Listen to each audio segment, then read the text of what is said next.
slogans, right? They're with increasing politicization of the military. How would you combat that? How would you stop that slide that we're seeing at the federal level?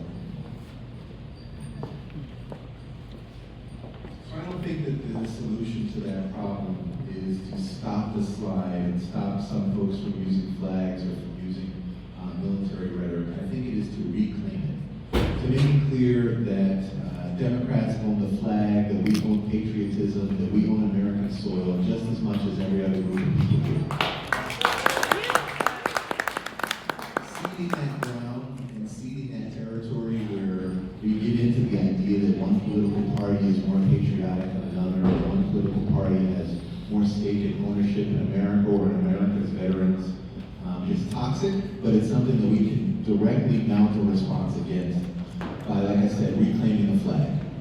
I remember, a friend of mine asked me a period of time ago, how can you continue to keep that huge flag in your living room, seeing what they're trying to make it represent? And I told them up front, I'm not going to let anybody take my flag from me. I served that flag for 25 years.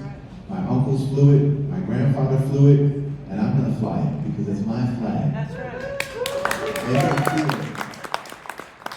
Making it clear as Democrats that those aren't just words, but that is what we want for ourselves, for our children, for our future, and for our country. That's the best way to work against that rhetoric.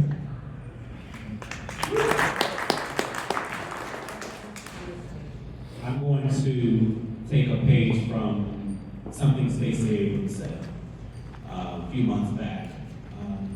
She said, the other side, and regarding this, she said, the other side doesn't mind repeating a lie over and over.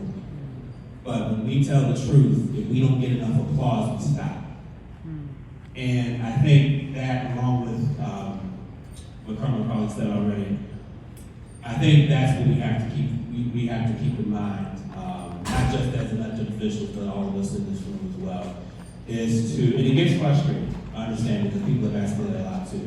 What do we do when they weaponize, ultimately they're weaponizing the flag, they're weaponizing patriotism, so that when we question them, it's, oh, so you have a problem with the flag, oh, you're not patriotic.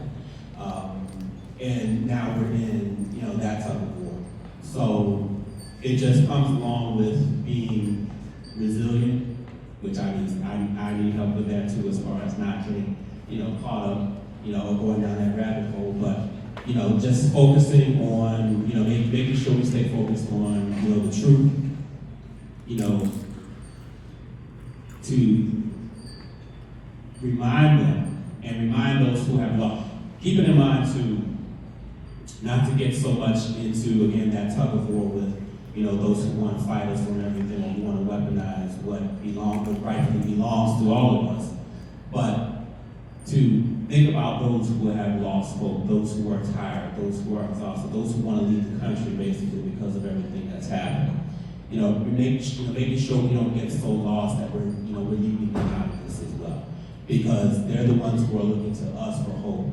And we have to be, and I'll be the first one to say this, we have to be the example to keep them, engaged, to keep them encouraged, to keep them wanting to, continue fighting with us and to be present with us.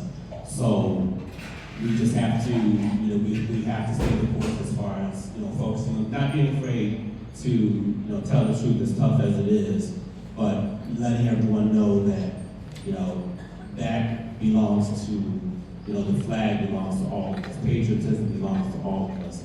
And we're not going away.